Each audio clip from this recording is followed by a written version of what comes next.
था जब महज 38 साल की उम्र में एक युवा देश के सबसे बड़े सूबे के बागडोर संभालने जा रहा था। ये वो दौर था जब स्मारक घोटाले व एनआरएचएम घोटाले के साए में था प्रदेश। उस समय सत्ता संभालने वाला अखिलेश को विपक्ष से कम अपनों से ज्यादा चुनौतियां मिल रही थी।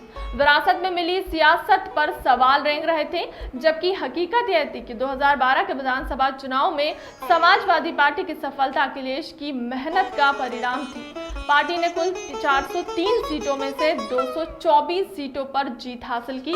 इसमें अखिलेश यादव अपने दम पर ही 224 विधानसभा सीटों में से 97 सीटों पर कब्जा करने में सफल रहे थे। वो वर्ष था 2012 जब महज 38 साल की उम्र में एक युवा देश के सबसे बड़े सूबे की बागडोर संभालने जा रहा था। ये वो दौर था जब स्मारक घोटाले और एनआरएचएम घोटाले के साए में प्रदेश था। उस समय सत्ता संभालने वाले अखिलेश को विपक्ष से कम अपनों से ज्यादा चुनौतियां मिल रही थीं। विरासत में मिली सियासत पर सवाल रेंग रहे थे, जबकि हकीकत ये थी कि 2012 के विधानसभा चुनावों में समाजवादी पार्टी की सफलता अखिलेश की मेहनत का परिणाम थी। पार्टी ने कुल 403 सीटों में से 224 सीटों पर जीत हासिल की। इसमें से अखिलेश यादव अपने दम पर ही 224 विधानसभा सीटों में से 97 सीटों पर कब्जा करने में सफल रहे थे। सत्ता संभालते ही अखिलेश की विकासवादी सोच से प्रदेश की तस्वीर बदलने लगी। युवाओं को लैपटॉप और टैबलेट के सहारे सपने दिखाए तो यूपी के विकास का पूरा खाका खींचा। मेट्रो और आगरा एक्सप्रेसवे से अखिलेश ने तरक्की की नई इबारत लिखी।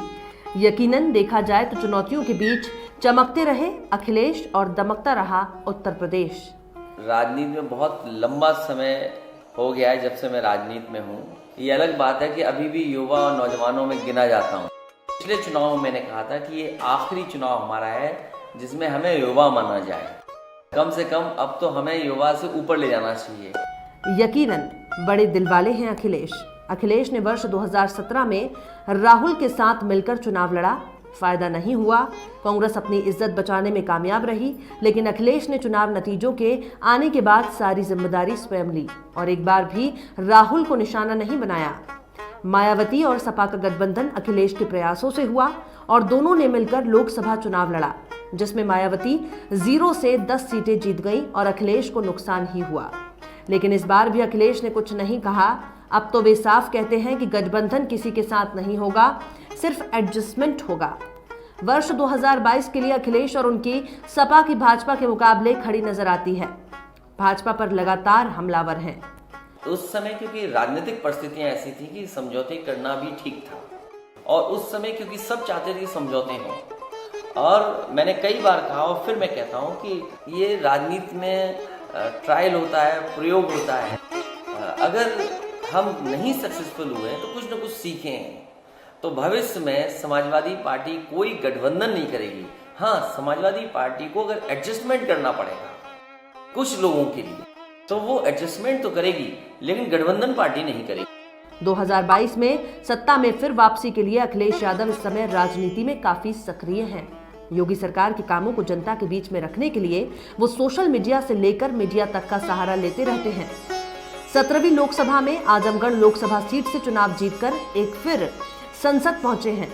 समाजवादी पार्टी की पूरी तरह से कमान संभाल चुके अखिलेश यादव लगातार सत्ताधारी भाजपा पर हमला बोल रहे हैं, तो वहीं उन्होंने जमीनी स्तर पर सपा को मजबूत करने के लिए पूरी पार्टी को ही चेंज कर दिया है। जिला स्तर पर अधिक से अधिक काम हो, इसके लिए उन्होंने पार्टी के अध्यक्षों को बदल दिया है। यूपी के पूर्व सीएम अखिलेश यादव का जन्म 1 जुलाई 1973 को उत्तर प्रदेश के इटावा जिले में पूर्व मुख्यमंत्री मुलायम सिंह यादव और उनकी पत्नी मालती देवी के यहाँ हुआ था। बचपन में प्यार से उन्हें लोग टीपू कहकर पुकारते थे। अखिलेश यादव ने अपनी स्कूली शिक्षा राजस्थान के धौलपुर स्थित सैनिक स्कूल से पूरी की और स्नातक की पढ़ाई मैसूर विद्यालय से की है। मैसूर से सिविल इंजीनियरिंग की डिग्री प्राप्त करने के बाद उन्होंने सिडनी विश्वविद्यालय से पर्यावरण अभियांत्रिकी की भी डिग्री प्राप्त की। 24 नवंबर 1999 को डिंपल यादव के साथ में उनका विवाह हुआ। महज 27 साल की उम्र में सांसद बने। कन्नौज लोकसभा सीट से उपचुनाव जीतकर संसद में प्रवेश किया। 2004 और 2009 के लोकसभा चुनाव में भी कन्नौज से ही सांसद चुने गए। कि जो सत्ता में बैठे लोग हैं उनकी परिभाषा ही दूसरी कहूंगा, उसमें वो कमी निकाल लेंगे। लेकिन मैं उनको बताना चाहता हूं कि जितने वो हिंदू उतने ही मैं भी हिंदू हूँ। हमारे लिए धर्म ये है कि हम दूसरे को कितना सम्मान करें, हम दूसरे को कितना अपने से जोड़ सकें। हमारा धर्म का रास्ता ये है कि एक दूसरे में समाज में मोहब्बत कैसे बढ़े, समाज कैसे जुड़ा चले, और जो हमारी खूबसूरती है समाज की, हम सब जाति धर्म के लोग मिलकर के रहते हैं, वो खूबसूरती कैसे बढ़ाई जाए। 2012 में 38 साल की उम्र में उत्तर प्रदेश के 20वें मुख्यमंत्री बने। तब उनकी उम्र महज 38 साल ही थी। उन्होंने एक रिकॉर्ड बनाया और उत्तर प्रदेश के सबसे छोटे मुख्यमंत्री के रूप में खिताब अर्जित किया। अब उन्हें समाजवादी पार्टी की युवा शक्ति के रूप में देखा जाता है। हालांकि अब वो कहते हैं कि उन्हें युवा नेता ना कहा जाए, अब उन्हें नेता कहा जाए। अपने परिवार और बच्चों को समय देना नहीं भूलते। उत्तर प्रदेश के सीएम की कुर्सी पर काबिज रह चुके अखिलेश यादव को बच्चों को देखते ही अपना बचपना याद आ जाता है। वो बच्चों के साथ में क्रिकेट खेलने, पतंग उड़ाने और फुटबॉल खेलने तक के समय में वो चर्चा में बने रहते हैं। कभी अंसल ग्राउंड में युवाओं के साथ में क्रिकेट खेलते हुए नजर आते हैं, तो कभी बच्चों के साथ लखनऊ के रिवर फ्रंट पर बल्ला घुमाते नजर आते हैं। वो साइकिल चलाते हैं। जब सीएम थे तब भी वो आम आदमी की तरह रास्ते में अमरूद तो कभी भुट्टा खरीदते नजर आते हैं। अपने बच्चों और डिम्पल को पूरा समय देते हैं अखिलेश यादव की जो सबसे बड़ी खूबी है कि वो सकारात्मक राजनीति के पक्षधर हैं और वो हर किसी को मदद जो है बिना भेदभाव के करते हैं। अभी 22 जून की बात है, एक खबर हमने लिखी थी। एक बहुत मुलायम सिंह यादव के साथी रहे हैं लंबे समय तक। उन्होंने इस समय 4 महीने से ऑन बेड हैं। उन पर एक खबर 22 जून को हमने छापी थी कि काश अखिलेश यादव की एक काल इधर भी आ जाती। बात उन तक पहुंची और उन्होंने उसका संज्ञान लिया। उसी के दूसरे दिन 23 जून को 1 लाख रुपए उनको आर्थिक मदद की गई उस नेता की, और उनके नेता तमाम विधायक, पूर्व विधायक, सांसद तब वहां पहुंचे मिलने के लिए। तो ये सबसे बड़ी जो खूबी है, आज रिजल्ट निकला है बच्चों का, और लैपटॉप देने की बात उनको कर रहे हैं। तमाम चीजें वो ऐसे शासन सत्ता में न होने के बावजूद कर रहे हैं। और उनके अगल बगल जो मुझे लगता है कि जो नेता लोगों की भीड़ है वो उन्हें सच्चाई या जमीनी हकीकत से रूबरू नहीं होने देती है।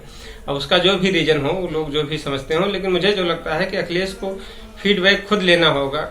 और जो अगर आपको ये स्टोरी पसंद आई तो हमारे चैनल को सब्सक्राइब करने के साथ स्टोरी को लाइक व शेयर जरूर करें।